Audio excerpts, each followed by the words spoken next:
రాష్ట్ర వ్యాప్తంగా కూడా క్రిస్మస్ సందర్భంగా అందరికీ కూడా నా హృదయపూర్వకంగా మెరీ క్రిస్మస్ తెలియజేస్తా ఉన్నాను. ఈరోజు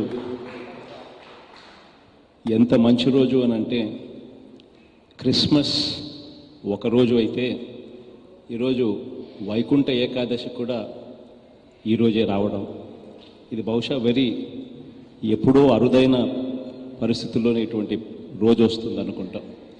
ఇంత మంచి రోజున దేవునికి మహిమ కలగాలని 31 లక్షల ఇళ్ల పట్టాలు కూడా ఈరోజు పంపిణీ చేస్తాము. ఇంత గొప్ప కార్యక్రమం జరుగుతూ ఉన్నా కూడా మనసులో ఎక్కడో చిన్న బాధ కూడా ఉంది. కారణం ఏంటంటే, ఇంత గొప్ప కార్యక్రమం రాష్ట్ర వ్యాప్తంగా కూడా చేస్తూ ఉన్నాను, కానీ మన పులివెందులకు వచ్చేసరికి నిన్ననే ఎవడో కోర్టుకు పోయాడంట. ఆ కోర్టులో పేదలకు 8,300 ఇళ్ల పట్టాలు రెడీగా ఉన్నా కూడా ఆ పేదలకు ఆ ఏపీఐఐసి భూములు ఇవ్వకూడదు అని ఎవడో కోర్టుకు పోవడం, కోర్టు స్టే ఇవ్వడం మనసుకు కాస్త బాధ అనిపించింది.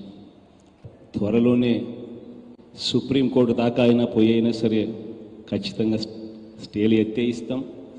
స్టేలు ఎత్తేయించి ఖచ్చితంగా ఇవాళ ఇళ్ల పట్టాలు ఇవ్వలేని పరిస్థితిలో ఉన్న వాళ్ళందరికీ కూడా ఎంత త్వరితగతిన అంటే అంత త్వరితగతిన వాళ్ళకు కూడా ఇళ్ల పట్టాలు ఇచ్చి ఖచ్చితంగా ఇల్లు కూడా కట్టించే కార్యక్రమం కూడా ఖచ్చితంగా జరుగుతుంది.